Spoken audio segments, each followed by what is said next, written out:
Hey everyone, how you doing? My name is Sharon Combs with Knowledge or Nonsense, and today we're going to talk about seeing our way to success. This is another part of our T skill series where we talk about transferable skills. Please share this video if you know anyone who may have challenges speaking in public, anyone who wants to be more consistent in desired areas, and anyone who just struggles with common sense and whether it's a myth or not. Share this video with them. There are going to be plenty of tools today. We're just going to actually jump right in as we do. And after the first break, I'll let you know some of these esteemed guests that we have with us today. So, how's everyone doing? Great. Good. Good, good. Great, great, great. So, jumping right in, I always hear people say, hey, I need to be more consistent. Like, why? And like really, what is consistency and why do people think like feel like they need to be more consistent? Well, an example I would use, right? I use my high schoolers from time to time. Is you look at the food industry, right? If our farmers were not consistent in watering that crop, or plowing that ground, or nurturing that seed, we may have a food shortage, right? And I know that's a $10,000 view, but you want to prove a point, you go to the most abstract example. So in the workplace, it speaks to your character, right? Um, I tell my folks that work in the human resources, when you're interviewing a candidate, you're gonna get the perfect candidate. The Every verbal time. every time. But it's during that, they give some of us a 90-day period, and some companies you get a shorter or a longer window. Consistency matters. If you can't match or mirror what you're promoting or what you're verbally propagating, it's gonna come out. The real you will at some point be exposed, and hopefully that exposure yields to a person who is an amazing asset for the company or team. But consistency, just routine, good habits. Being on a solid track to do something the same or close to the same every single time. Excellent, excellent. Brian, when you're looking at consistency as it relates to employees and people you're looking at promoting, are you wanting to recommend for promotion? What are some of the things that you look at? Um, what I will say is that a lot of people have a real hard time accepting the respective criticism when you're trying to get them to grow or to flourish in the things that they're doing. Um, I look at how well people take that. Not everybody can take the criticism of things that they feel like they're doing wrong. In a perfect world, we all feel like we're perfect and we all do things right. But time has showed me that you take those particular things, because if you don't, how can you better yourself? If we never see the things that we do wrong, but when other people bring it to our attention, it makes us better people, because those are things that I see that you can work on. Those are things that can make you a better individual to get that promotion, or get that next step that you want. Excellent, excellent. Hey guys, we have somebody. We're going to bring Lila in. She's going to join us a little bit. Hey, Lila, we were just talking about being consistent. And one of the things I like to share with individuals, they're like, I just want to be more consistent, whether it's somebody who is looking for a professional promotion or it's just someone who's trying to get their thoughts in order. And it's like, I'm not consistent. And they I just smiled. I said, no, you're consistent. You may not be consistent in the areas you want to be consistent in. When I think about the abstract, I think about the snooze button. Like, how many people are consistent with that snooze button? I mean, if you think about it, they can do it with their eyes closed. That's a science right there. That's muscle memory. And so, like, that is consistency is just that, being consistent, being reliable in this one, whether it's an action, endeavor, an approach, like that is a part of consistency. And so I like to share with people, I don't know if consistency in and of itself is the issue, but consistency in the desired areas. You know, I'm somebody, okay, I'm someone who, for years, I was consistent eating sweets. Mm. So I can be consistent in that area. So I just wanted to talk about that. And so, why is it so hard to establish consistency in the desired areas? Hmm. Go ahead, Lawayne. Oh, you're muted. Lawayne, you're muted. I was gonna say, consistency allows for measurement, right? Oh, I like that. Mm. Until you try something for a period of time, it's consistent. You can't decide if it works or not, right? But if you are consistent in a particular area, then that area that you're consistent in can be measured. It can be documented. And the purpose of a measurement is to look at your gain or loss. Is this a process of action actually working? Is it something I shouldn't be consistent on? As an example, you shouldn't consistently be late to work, right? That might not right? Um, it also accounts for creativity or accountability. So Right. these are two attributes that can directly be injected into a positive workforce. Something you can measure and something you can hold yourself or someone else accountable for. Yes, I do like Yeah. it. I like the fact that it can be measured. I talk about that with competency too. Lila, what do you Mm. think? Why is consistency in the desired area so hard? Like, what's the deal? It's I think it's sometimes like kind of a mental block, but for me, I'm methodical in my approach a lot of times. So, and it needs consistency to to go there. But I kind of compare because you were talking about your high schoolers, and then my daughter is in college, but she's my Libra, and so for her, that scale thing. So when things don't go balance and are not in the right, and she gets off balance, that's when her consistency, like that's when she needs consistency the most. She needs that drive to go forward, and trying to find that balance for her to bring her back. And I struggle with that sometimes with her, because she's usually able to bring it back on her own, but sometimes when the other things get out of whack. And so I can see that with people that I work with, and in how and trying to give them that consistency every day. Sometimes that's hard as a driver when you're in a department, because you have so many personalities, and now you're trying to feed into that to make it consistent for everyone, because some people need that same everyday regimen, and other people need things to be changed and have a different flow. So I think it's kind of a balance. Sometimes you have to play with consistency in order for everyone to be okay and strive. All right. Jelena, when you're helping individuals, I know you coach teams and you coach management teams and individuals. What are some of the things that you do to help them establish consistency? Yeah, so I love all the comments already. I was thinking about this, and I think first of all, it's a great topic, and um, I do think that it's identifying the why, because Oh, you're breaking up. sometimes, yes, with different personalities, they're Oh, Jelena, give us just a second. You're breaking up. Your video is freezing just a little bit, and we definitely want to hear what you have to say. Yeah, Hey, that sounds really, yeah, we're because I looking. like that. The why is very important as Yes. a driver. So I can't wait to hear the next part. Um. Okay, Donnie is joining us also.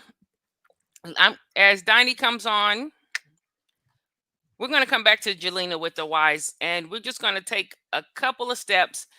And when we talk about, I want to talk about intentional consistency. Let me just, Mm. we're going to keep it organic and we're going to flow with it. I think Jelena will be able to join us as her probably something with the broadband. It's Saturday morning.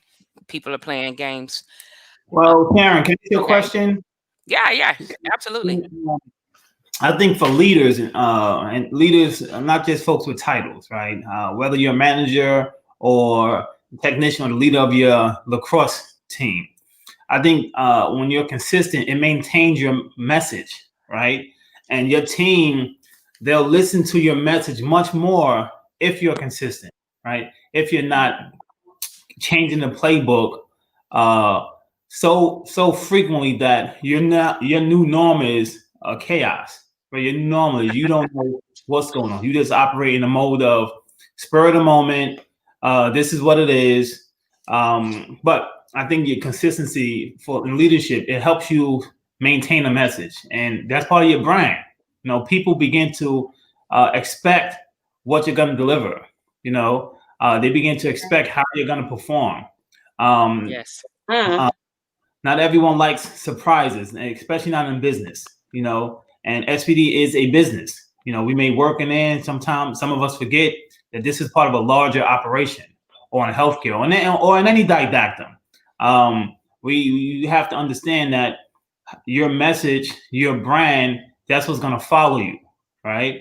AKA, give me a referral. You know, no one's getting a referral to call the previous facility to say, how well did you wear those tennis shoes, right? How well, were your scrubs double creased? You know, they want to know your brand. You know, were Right. you proficient in your tags? Were you honest? And all of those good things. So in short, consistency, it allows your message to be stable. It allows it to belong to you, right? When Sharon's speaking, I would imagine Sharon speaking from her message. She shouldn't Yes. be. I don't want to hear Sharon sounding like someone else, because then I'm not getting. We hired Sharon to True. give us Mm. those, you know. I think that's a good point because for me, when and I really that's why I really would like for Jelena to expand on that, because I think that everything's about a plan, right? So in order to whatever the plan is, we have to get to that particular goal, and that consistency will drive it. But the why is important because my why may be different than your why, and so we all have to have that plan, some type of blueprint to go back to in order for that consistency to be achieved. And that's why I was kind of wanted. I was like, oh, that was a really good point. So I can't wait for her to come back in and continue on with her train of thought there. But yeah, I totally agree with you, because if we all, that consistency, it drives us all in some way. But the why is so important, because my why may not be the same as Dwayne's why or even Brian's why. And because we have different positions, right? So in a position of a director, your why is one thing, but as a technician, my why is something different. And even me, for as educator, I struggle because for me, I'm pushing the education aspect, the training, the competencies. But sometimes the ops manager will come in and his why is very different because it's production, and we need to do that. And so as a team, we have to have a great plan, and that consistency has to drive us so that we can achieve the whys at the end of the day. Oh, Jelena's back. Hi. Yes, she is. Jelena, you were telling us about a why, and everybody wants to hear it. Like, Okay, sorry, I have no idea what's going on with technology this morning. So I was saying, yes, just to piggyback on that, I do believe that everybody has a different why. And so if we can understand that, then it's easier to adjust so that each individual can be consistent. One of the things that I see so often over and over again, and I think there was a brief touch on it, but I believe it's so significant, and that is the mindset behind a level of consistency. And Mhm. and it makes me sad when people think, so whether you go back to Buddha or a million people in between, when talking about, first we think it, then we speak it, and then basically we lean into it with our actions and our behaviors. And Right. so for me, it's like, you definitely, I believe that if we can figure out what is the story in our heads or what is being said before it even comes out, then I think that that can definitely impact in great ways, positive levels of consistency. Mm. I agree. I wanted to say with consistency, because we're talking about getting it established, and you do want the positive levels of consistency. Because again, people are consistent. They just, Yeah. it seems like we only give consistency attention when it's in areas we want to see it in. But I really believe consistency is directly attached to the value system, which again is the mindset. Mm. If if what's valuable to you, like true story, what's Yeah. valuable to you, and Right. it's within business, if that's valuable to you, then it kind of drives that consistency until it becomes muscle memory, or until character, whatever, begins to settle in. And I think whenever you look at consistency, there's a value attached to it. And Yeah. so right before Absolutely. we go into this break, what are some of the benefits of like intentional consistency? What are some, let's talk about some real type benefits. And it doesn't only have to be in the workplace. You know, this is our Saturday morning show, so it's workplace and outside of the workplace. These are transferable. So what are some of the tangible Hmm. benefits, rewards of intentional consistency? Well, I I would think one. love, Go ahead. sorry, I would just say confidence. Yeah, confidence. Yeah, I would agree with that. I think you're able to focus on incremental goals, you know, or able to isolate one goal at a time, uh, by taking that route of being intentionally consistent. So you're able to isolate one goal, and you can focus on incremental improvements as you uh, approach that goal. I like that. So growth. Yeah, growth, definitely. Brian, how about you? What's a benefit you've seen? A positive outcome. I mean, like Dwayne just, I think one of those particular things with being intentional is setting an achievable goal for yourself. And once you meet that, then it allows you to set other goals that you're able to achieve. But I think setting intentional goals gives you an opportunity to at least better yourself and also try to meet challenges that you face. Excellent. Which takes us back again. It puts us on that cycle of confidence and Right. consistently improving confidence. Which, when we come back, we're going to talk about communication. And this conversation is just going to build. We're going to take a quick break, and then we're going to come back and we're going to talk about communication. Like, you know, what's the deal? Why is it so scary? Why is it so hard? Why is it such a buzzword that we hear all the time? In any training, you hear about communication, communication, communication. Any interview, anything, we talk about this thing with communication. And so I just want us to tap into that in the workplace and outside of the workplace, because relationships are everywhere. Hey, We'll be Shannon, right back. Yes, sir. no, I was just gonna, because you mentioned, I've been in one of too many leadership trainings when they mention how do we bring or bridge consistency into the workplace, and one of the ones that always comes up is the benefits of consistency in the workplace is creating a stress-free environment, and I don't think that's real, right? And the reason I don't think a stress-free environment is real, I've been to Disney. Okay, I have friends that work for Google, and you can walk in and there's Nerf guns and a lot of fun, but everyone's still very stressed. So maybe this is for another show, but I think there's a huge disconnect when being consistent can yield a stress-free environment. I don't think that's impossible to have a stress-free environment in any environment. I get stressed out doing my things I love to do. I love playing in the dirt, planting things, and you get pricked by a thorn.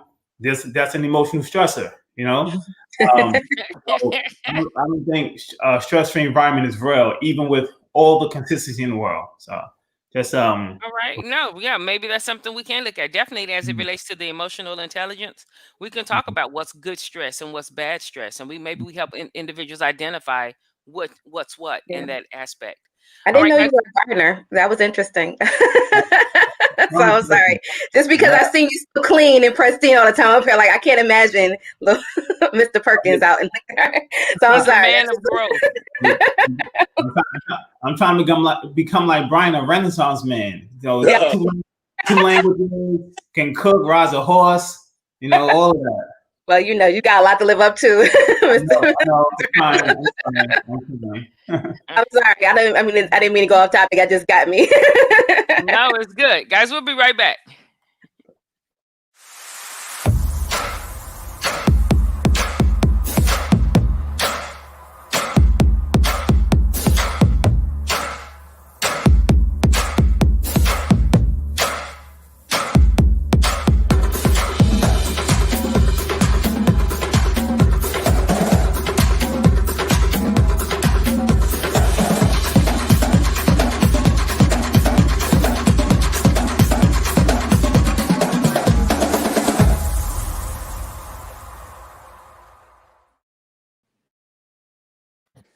All right, and we are back. Welcome back to Knowledge or Nonsense. This is what we have nuts and bolts discussions about things that we encounter every day, and we just break down the regulatory jargon. We break down the you know the 5 and 6 syllable words, and we just try to make it as plain as possible regarding whatever topic we're talking about. And today we're talking about consistency, communication, and common sense. Like, is it a myth? Is it not a myth? How does it apply?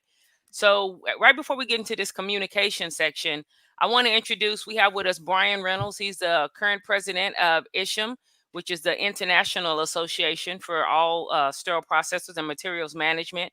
We have with us LaWayne Perkins. He's the president of CS Assist, the #1 online resource for all things sterile processing. We have with us Lila Price, a dynamic educator, just really goes above and beyond to investigate ways to do things, make sure she's up to par, and make sure that the individual she's training is up to par. And Jelena Simpson. Jelena is out of the picture right now, but she's with Jelena Simpson Consulting. She's a John Maxwell consultant. She's been a corporate trainer for years and really has great insight. So we'll be showing her banner later. If there's some things you want to know or you want to reach out, you'll be able to reach out to her as well. So now let's get into communication. First off, I just want to make this plain. Only 7% of what we say verbally is retained. Only 7%. So all you parents out there who are like, I told you. That's okay. Tell them again, because only 7% is retained. So let me help you not be stressed, as LaWayne said, and know that only 7%, 85%, I believe it's 85%. It may be 80. Google it and let me know. It may be 80% of the things that we retain and we learn actually come through the eyes. It comes through the eye gate. And so now let's talk about, that's a real thing. And 90% of misunderstandings are based on communication.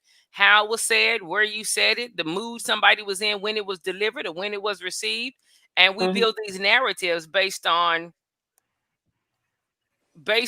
things that have nothing to do with that 7% of what was verbally stated. You raised your voice. Maybe the sterilizer was on and they, like maybe they were in decontam and it needed, or maybe you're on the other side of the grocery store and so they just wanted it to reach out to you. 7% of the information is retained. So with communication, why is public speaking one of the #1 fears? What is it? Yeah, because even coming on this show, I just want you to know people actually, and this goes to the why and the value. There are people who do not like to speak, who they come on this show, they go on other shows, because the why and the value that's going to be given and received makes them be like, okay, I'm gonna face this fear. What's the deal? Why are so many people afraid of public speaking? Why did the hands sweat? I can tell you why. I can tell you I was afraid of public speaking, terrified. One, because it's a skill that you have to learn to do, right? When we're born, we don't know how to talk, walk. All we know how to do is breathe and eat. Babies come out knowing how to eat. They know how to locate that source of food. But being able to talk and effectively communicate and paint pictures with your words is a skill that takes a lot of practice. And one of, I think, from my experience, one of the top fear factors was dropping the ball, right? You can be an expert in your content, but how do you deliver that content? How do you transcend that podium and reach every individual audience member to allow them to feel comforted that your words are not only truthful and heartfelt, but also factual? And I still get nervous before a big presentation, right?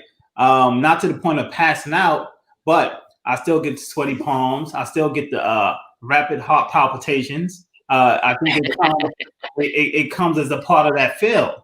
I think most people are afraid. Jelena said fear of judgment. I also think it's fear of making a mistake. Fear of, I have friends that publicly speak for a living, and their biggest fear is, I hope I don't trip before I go off stage. Like, that's the thing. I hope, I wonder, can the audience hear my stomach groan? I wonder, can the audience hear my heart beating so fast? I wonder, can they see my thoughts? I wonder, what if, what if, what if, what if, what if? So I think it's just the fear of making a mistake, the fear of being in the now, right? So in so many circumstances, you're not operating in the now. You're operating in the then. You're operating, but being the centerpiece, being that nucleus where all eyes are now on you, you begin to wonder everything in the book. Did I choose the right color shirt?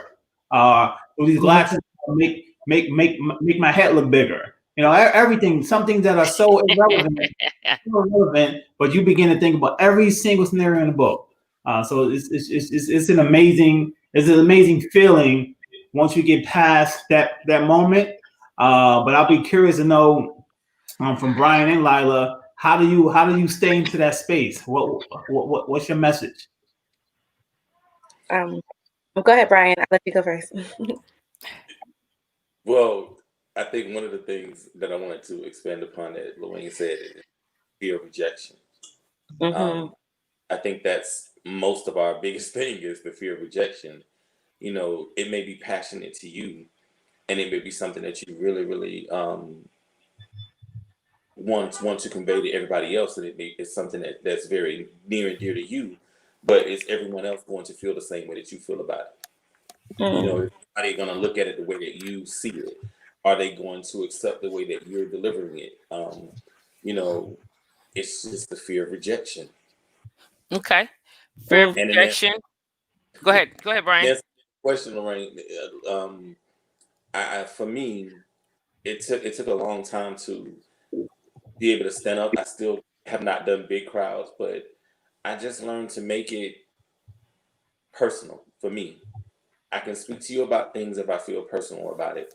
If it's something that's passionate to me, then I can talk to you about it. And I just tune out the whole thing of the rejection part, or, are they going to accept what I'm saying? Or, I make it personal.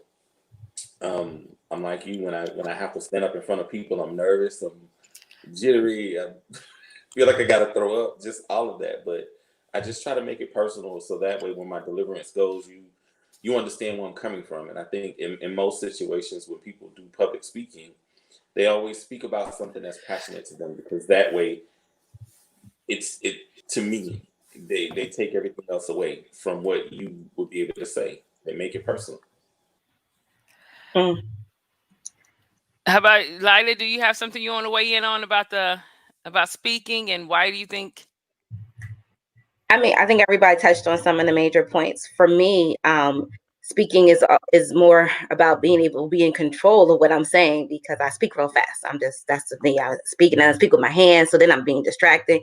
So I try to control those things, and then that has me in more fear that I'm not doing what I need to do, because now I'm trying to pull myself into another place that's not my norm. And and so it becomes, so then that's more distracting to me than whatever I'm going to be doing with my hands, or speaking too fast. And that Northeast, New Yorker / Philly person comes out, and then I just start going. So I have to pull myself back in a little bit, depending on the audience, right? Because you're tailoring yourself to whomever your audience may be at the time.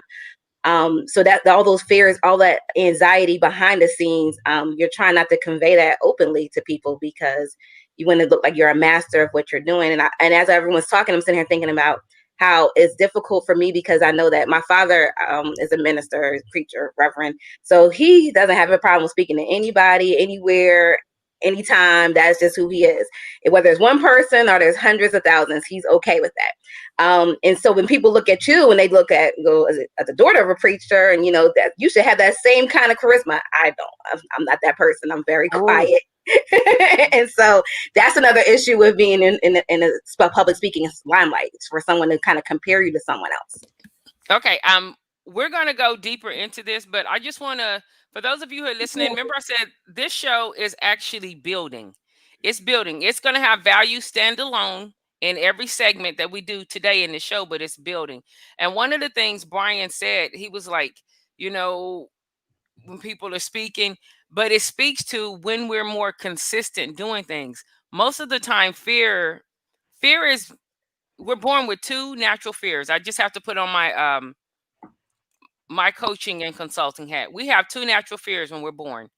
One is the fear of loud noises, and the other is the fear of falling. Every other fear is learned. And when we're talking now, even about the fears people have, it's fears like of us. But I've tripped before. I don't want to trip going up on a stage, but I've tripped before.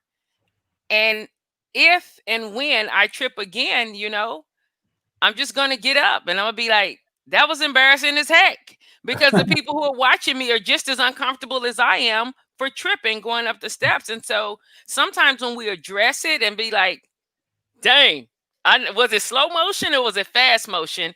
And you just deal with it. And you know what? Just like Brian just laughed right there. And then we go on and we speak. And so definitely for me, I remember one of my first times as a public doing something publicly, and it was time for me to do my part, and I had the microphone and everything, and all the eyes turned toward me. I was in England. All the eyes turned toward me, and I just froze. There was no words. It was like nothing was coming out. And in my head, up until that moment, I am going to blow it away. This crowd is going to be like, yeah. And nothing came out, And so those things happen. Now I just get up there. I still, instead of saying I'm nervous, I try to work with my mindset and say I'm excited, because physiologically they feel the same. So I say I'm excited. I'm excited. And I think about others. I always say communication is about others. So I think about who's in the audience. I don't think about whether I'm gonna mess up. Now after it's over, I do like some review, but that really helps me not be so engrossed in the fear of what can go wrong, because fear, Jelena saying, fears are growth gaps. That's all. Because the more you do it, the more you are consistent in it, the less fearful it becomes. Think about in sterile processing, the first time you had to put a tray together by yourself. What? Talk about tedious and review and is this right? And do it again and looking at it. Now you're putting trays together because the consistency has been there. Think about anything you've done in your field, in your sphere of influence. Fear, most times, and it doesn't make it any less fearful. I'm not trying to let you, I don't want to sell you, I don't want to sell you sand in the desert. Listen, you can still feel the fear, but I'm just saying the more we do things, the less fearful it becomes to us. And so I just definitely wanted to share that. And I wanted to say too, so that's about being consistent. As we're being consistent, we get more confidence in the things we are consistent in, right? We get more confidence in the things we're consistent in. That's straight off T skills. Why do you think we use communication so much as it relates to professional growth? I don't think there's well, one, there's different types of communication, right? And you need all of them in professional growth. You need the one-on-one personal skills. You need the interpersonal skills. You need the written communication. You need to know how to send an email that makes sense, that's legible, that can be interpreted properly. But Sharon, I wanted to take a step back because I think in fear there's power. I really believe that. I think one of my mechanisms when publicly speaking is that first minute walking to the stage that I would be called a shook one. You want to see me extremely vulnerable, that first minute. See me behind stage, that first minute. And one mechanism I would use by default, I'll begin to talk really, really loud and really fast. So not only that northeastern speed talking, Lila, but also really loud. And then you hear my pitch change as I begin to hear my own voice. So once you hear your own voice in the head, it's like, what are you doing, dude? Slow down, be quiet, But again, I think communication paints a picture. You want to know who people are gonna judge you by what you look like. That's default. That's the first impression. Who's in front of me? If you look like a nurse, I'm gonna assume you're a nurse, right? If you look like you have on the garments for EVS, I'm gonna assume you work for EVS. That's communication, right? Before you say a word, once you begin to speak, now you put the text to your context. The content to your context. Now you're speaking. If you're speaking when Lila talk, I can immediately know she's from Philadelphia. she has to say one sentence because of my experience, right? Dealing with people in that arena. So I think communication defines ultimately who you are to other people. It defines who you are, where you're from, most cases. What's your profession? Some people can even drill down on how well you speak. They can be able to pinpoint your vernacular and lingo to how far you went in school. Wait, I Or wanna interrupt you. I'm sorry. We're just gonna keep this organic. I'm about to lean in. Y'all ready? Y'all know it yeah, hit me sometime during the show. You said communication is how others define you. I think communication is how we define ourselves to others. So so a lot of times, if you are insecure or you're fearful about whether they will receive me or not, we export that. If you feel that way, a lot of times, earlier today, Brian, you said rejection. Will they reject me? And a lot of times, I've been interacting with people, and the fact that they are battling that, even though they don't verbally say it to me, like I can almost see it. I'm like, oh. And because of my profession, I'm going to do my utmost to bring them on in and let them know, hey, no, you're here. You're at the table. Let's do it. Let's talk. Because you're here. You're here. So you don't have to worry about rejection. You're here. But when people are thinking like that, their language often, now those who've had experience, they learn how to use the language and push through. But the language of individuals who are going through that, it comes out. It comes out in conversation, comes out true. in body language. Like right now, Lila's reflecting right now. Like, have I done that? Is that been like, yeah? And so you can see it. And so I just want you to know, like, you export that. That's exported. That's not a blank thing. I'm just letting you know, like, it comes out. You think the conversation is just in your head. Maybe all the words are, but the conversation, actually, your body begins to communicate exactly what's going on. No, And that's so I encourage people, Toastmasters, getting in the mirror. I tell people to get in the mirror and practice saying no. They laugh, but it helps. Brian, you're about to say something. Yeah, I was gonna say, and it just to expand a little bit on what Dwayne was saying, I think it depends on your environment. I mean, a lot of people have no clue of where I'm from and what the situation is. I was born in Florida, but I don't speak like everybody from Florida simply because of who my mom was. My mom was very strict on different things of how we do and how we talk and how we carry ourselves. She was very strict on how I write. I mean, if you were to see my mom's handwriting and see me and my three brothers' handwriting, you pretty much can't tell it apart. And it's just, it depends on, like you said, the environment. When I had to speak when I went to the Netherlands, I mean, I'm not gonna lie to you, I could have died right there. They have to speak in front of these people, but when I had to do it, they had no clue of where I was from. Some of them asked me, "Oh, they asked me was I Korean," and I'm like, "Why?" And they're like, "Oh, because your eyes are so small and different things." So I think it just depends on the environment. When you've been as long as we have, you now know. Lila said the same thing. When you get up and you speak to the audience that you're dealing with. If I'm speaking in front of a bunch of people that look like me, then I'm that. If I'm speaking to a bunch of people that look differently than me, then I know that my the way that I carry myself and the things that I say, I have to make sure that I'm direct and I'm to the point. So I think it varies. You know what, team? No, I was thinking about I heard the term being typecasted before, right? And what that is being in a role that you can't shake. So to Sharon's point, I think it's powerful that you export by way of your communication, your narrative, your story. But what's imported, and I'll give this example to qualify my thought of what's being imported. No matter what character Will Smith can ever play in his life, to me, I see him as Fresh Prince. Period. He can be Genie the Houdini. He can be, the superhero. But the moment I hear him speak, the first thing I envision is the Fresh Prince of Bel-Air. I hear the theme song and everything. The same for Denzel, right? So, although they're great actors and they can communicate multiple themes and modes, what's important to me is my most emotional or a pivotal memory of that person.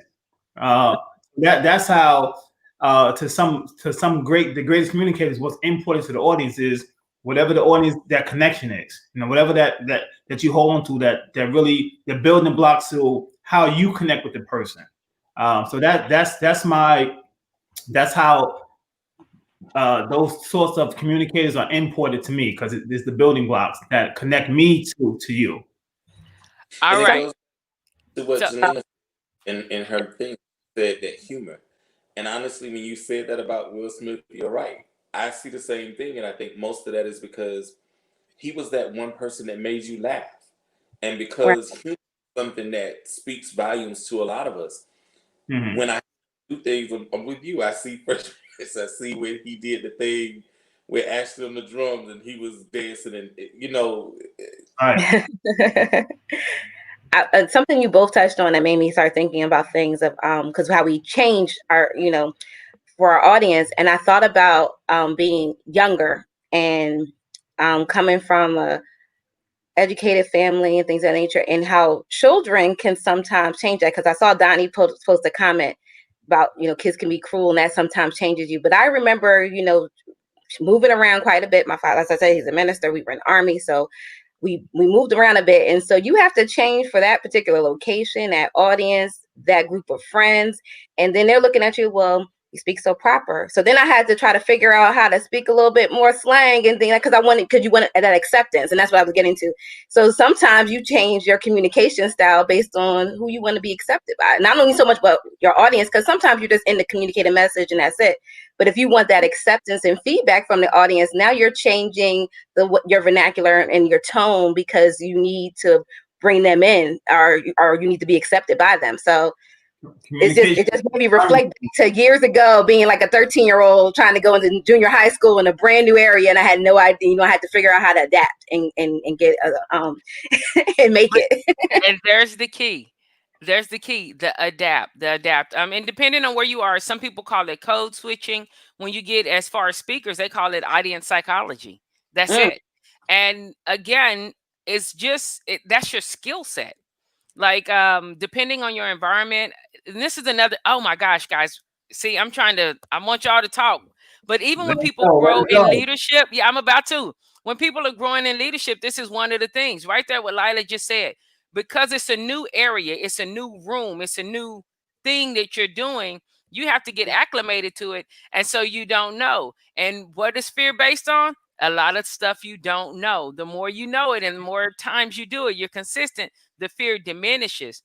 And so, like when people first go into leadership, say you're a lead and now you're becoming a supervisor, and you're telling a little more people what to do. You know what?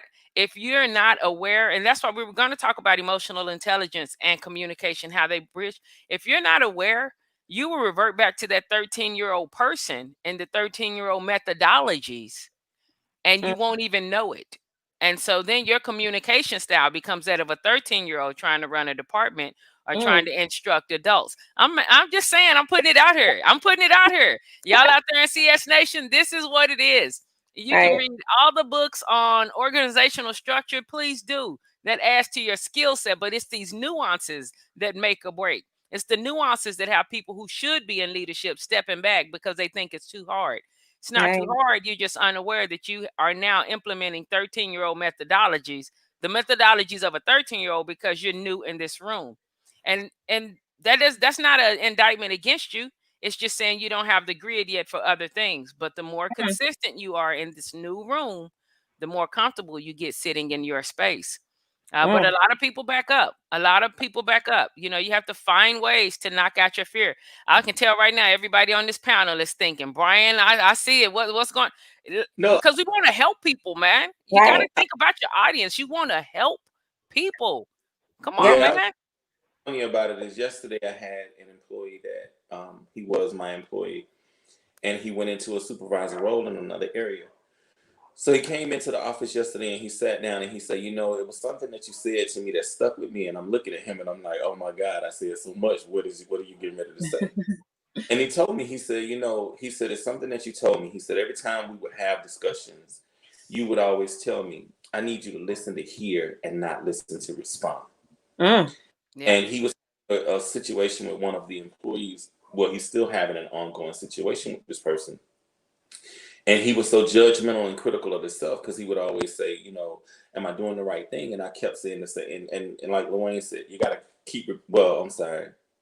I think it was you, Sharon, that said it. You got to keep repeating it.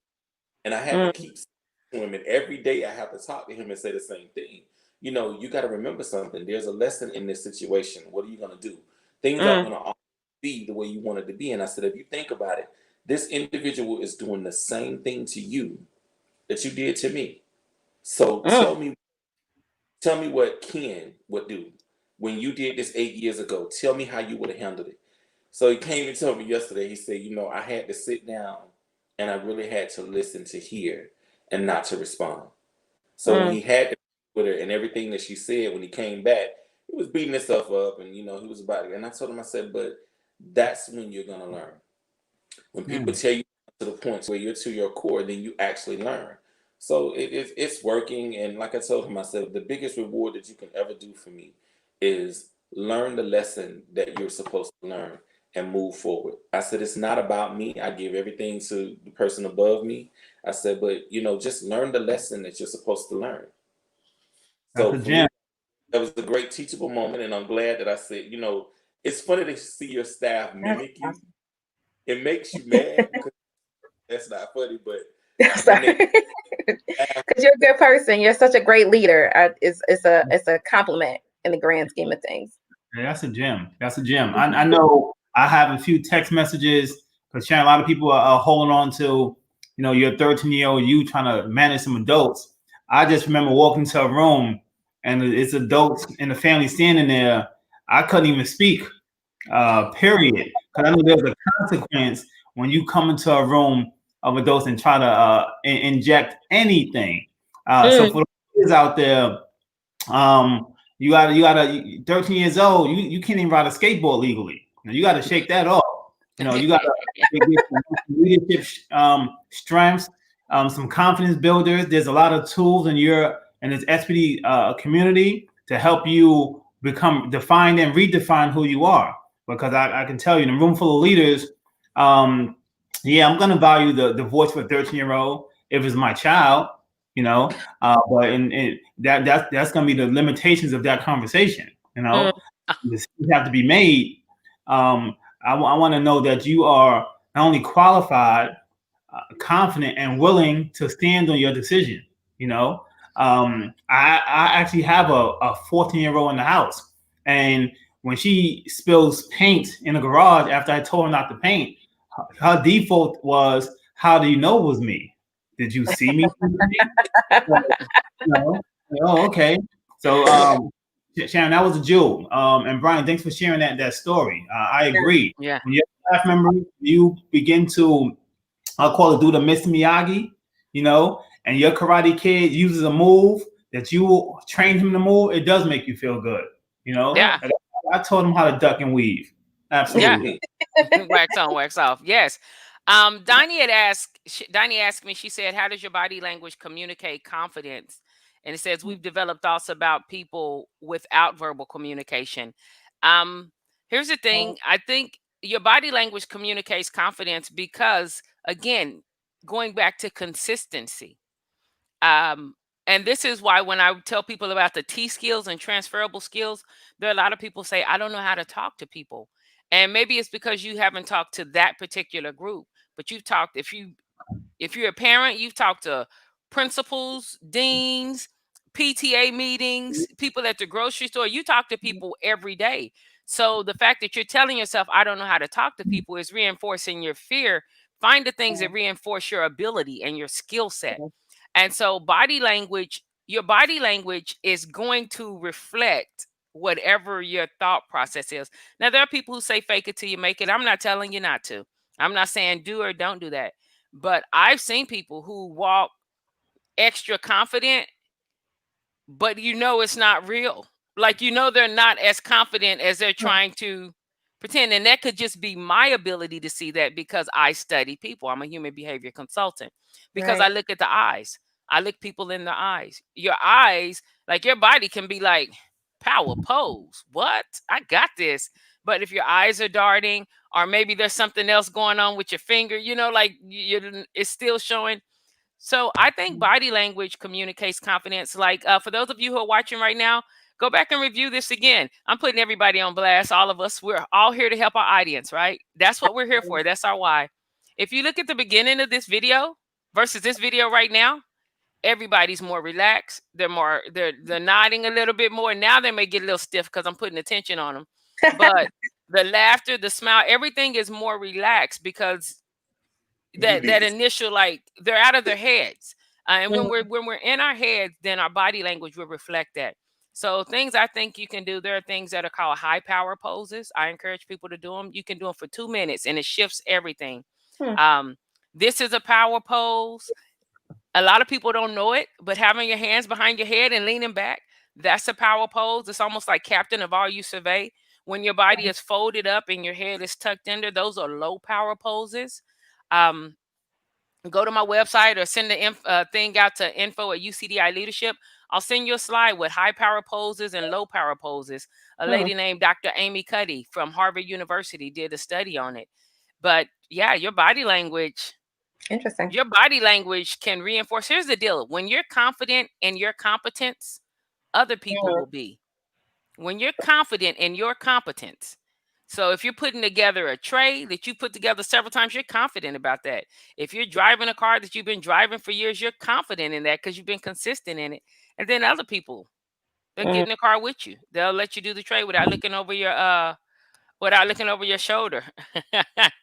So can I ask this question? So how do you direct that confidence back when there's a mistake? Because sometimes that happens, right? I put this tray together 300 times, no issue. But today they found the Fraser or suction, whatever, with something with bioburden still inside of it.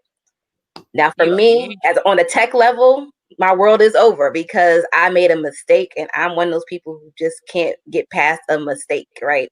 So how do you boost back up that person's confidence? Because we got there, they're there now, they're consistent, they were great, and then they have that one infraction, and you're only as good as the last mistake, right? You know, it doesn't matter about that. Who says that? Who says what? You're only as good as your last mistake? Yeah, I don't know who says that. Who says that, but I've heard it over and over again. People say it all the time, like, you know, you're only as good as your last as your last mistake, because at the end of the day, they don't care about the 99 times you got it right. That one time that you got it wrong is the one that they remember, and it's so detrimental sometimes to some people. I've heard that. I've heard that you're only good as your last mistake. My reason for saying who said it is because sometimes the sayings and the adages that we live by are said by some foolish people who use it as an excuse to not go past the mistake. Well, there's no sense trying. Listen, if you've been consistent and you've been doing it correct and everything, and you make a mistake, you just own the mistake. Be like, dang, oh man, I can't believe I missed that. And then the same way you forgive somebody else, you have to forgive yourself. Right. Life goes on. And I mean, I didn't wake up with that. I learned that refereeing basketball, you know. There's a call, making bad calls and not making the call. But you know what? I can't just stop the whole game and be like, everybody, I didn't blow the whistle. No, don't nobody care. You just get the next call right. You have to have grace for yourself, because if you don't have grace for yourself, it's hard for you to have grace for other people. You're going to be hell to work with and hell to work for. I can tell you in CS, a good practice, and I listen up to all of my technicians out there. You make a mistake, and 50% of the time, as that tray's being loaded onto that sterilization rack, you know you made a mistake. You probably can't figure out which tray because you got an extra scissor on your desk. No, so you like snap. One positive reinforcement tool is to own your mistake. And you can't reprocess the whole workload because it's too vital of a task. But what you could do is inform your lead worker. What you could do is inform someone in the department or go up to the OR and say, hey, I'm gonna send up an extra hemostat because one of these trays may be missing one. You can own it before before that mistakes own you. Once the mistakes own you, now the mistake is gonna have to tell your story. The mistake is gonna have to be the new author of your narrative of your tale for the day. So you gotta always stay in control, always be an author of your own tale. So just own it, speak to it, and if you can't identify as yours when it comes back and it's proven as yours, once again, own it, use it as a teaching moment, and figure out what tools moving forward you can utilize not to make the same mistake again. I totally expect my team to make some mistakes. I think it becomes a high crime for me when you're making the same mistake. That means the first time you put your hand in that fire and get burnt, now you want to go back and see if it's hot enough, you know?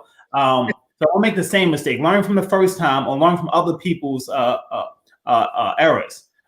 So that's how we grow. All right, so we're like 57 minutes in. To see when it gets good and this organic, these are the nuggets. I'm telling you, thank you all. We're getting nuggets here. Jelena, something went wrong with the broadband. I apologize for that. But if you look in the comments, she's given some great comments out there, and I am gonna put her information up. Listen, we want to talk about common sense just briefly, because Lila, you mentioned you're only as good as your last mistake. In refereeing, they say they only remember the last 3 minutes of the game, you know, especially if it's a tight game. I'm not saying that statement is or is not true. I'm saying environment plays a really big part in that. And if you have consistently been doing something well and there's a mistake that's made, and whoever your environment only remembers the mistake, that's an environmental. You know what I'm saying? If you look at the rest of that environment, you will see fruits of that same perspective. Do you understand? You kind of get what I'm saying? Yeah, because in a different environment, that'd be like, man, that mistake, that kind of hit us. They hit us, but they grow from the mistake. They don't stay on the mistake. And so sometimes, hey, I'm just sending this out there to everybody, whether you're in sterile processing or whether you're in officiating, a public speaker, whether you're working at a grocery store, whether you're a nurse. I mean, whatever your profession is, listen, you've got to get to know new environments as well. You've got to get to know new environments. That's just a part of growth. It's a part of growth. Absolutely. And you're worth it, and your family's worth it. The people around you are worth you getting to know new rooms. Go ahead, Luane. Oh, go ahead, Brian. My staff is this. You know, with mistakes, if I didn't make the mistakes to get to this point, then how can I lead you? If I know what you've done, then how can I effectively come and tell you what you need to do? I feel like every mistake is a teachable moment. You use it to learn, and you move forward. I mean, me personally, I made a lot of mistakes in my life, and I think if I had not made those mistakes, I would not be where I am today. Lala, you said yourself, your father's a pastor. Think about something. If you get a pastor that has never went through anything in their life, nothing, and just been perfect, then how can you, as a person, as a parishioner, sit in the audience and feel like the message that this person is giving is actually going to be something that you can actually absorb or live by? You haven't experienced it. So how can you tell me how to go through different things or aspects of how to live when you've never experienced the things that I've experienced? So I honestly think that mistakes are the biggest teachers, people to do the things, you know, to help lead other people in better directions. Yeah. I was thanks Brian and Lala and Sharon. This has been an awesome show. Sometimes I just refuse to let Sharon get away with saying something and not following back up. So she mentioned common sense, and that's all I was hearing, because that's important. So common sense, there are some universal common sense sensories, right? We all know fire is hot, but she said something very powerful. It's also based on your environment. And here's an example, right? And then we can translate this example to SPD.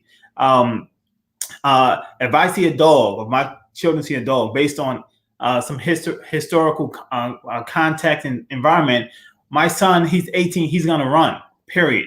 End of story. He's not gonna stand and put his hand out so the dog can smell him. He's not gonna stand still. He's gonna book. He's gonna put them nice to work. Where I got a friend from Nebraska, a dog comes up, he's approaching the dog, right? So he may say, "Hey, it's common sense. You put your hand out, don't run and smell fair." No, that's common sense based on your experience, your environment, right?